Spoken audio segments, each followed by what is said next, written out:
Well, it was a season that at the end of the day was derailed by injuries, but when Steven Matz was on his game, there weren't many better in the National League. And Steven's joining us right now on the phone, kind enough to give us a few minutes. Steven, appreciate the time. We'll get to you and this upcoming season in just a second. But first of all, the big news in Mets land, obviously, Yoenis Cespedes is back for another 4 years. What are your thoughts on having that big slugger back in the middle of the lineup? I think I'm just as excited as any other Met fan. You know, the game changer that guy is, and to have that guy in your lineup, and it's really exciting to have him back.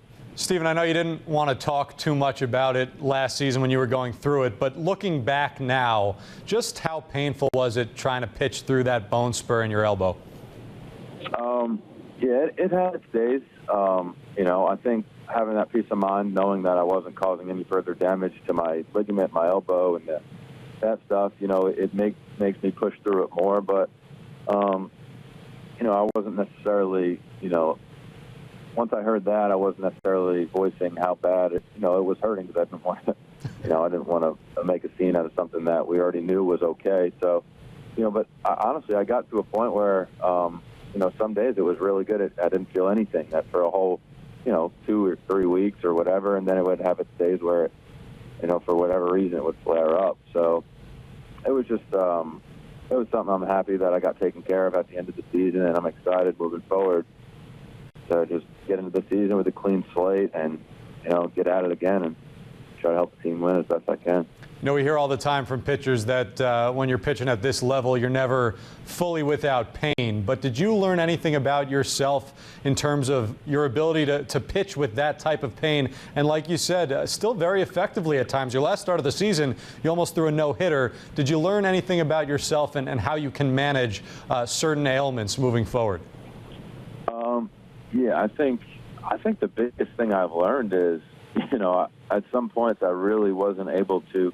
I have a tendency to really push it and overthrow and, feeling like I got to put everything I have into every pitch. And, sometimes when my elbow was just letting me know it was there, I wasn't able to fully do that. And I think I was more effective and, just being relaxed and not so much trying to spin the curveball as hard as I can, or, make that changeup drop out of the zone, just kind of letting it work and not overdoing it. And I think I was even more effective that way.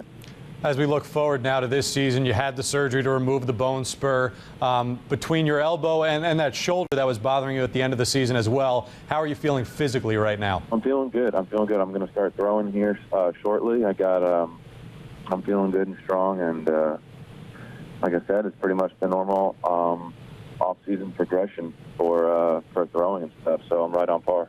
I know last season you spoke to me in spring training a little bit about the fact that during the offseason you really focused on pitching out of the stretch. You felt that there were times your first partial season in the big leagues that you lost the feel for maybe that curveball out of the stretch. Is there anything this offseason, once you do get the health behind you and just start ramping up your throwing, that you really want to focus in on to improve before next year?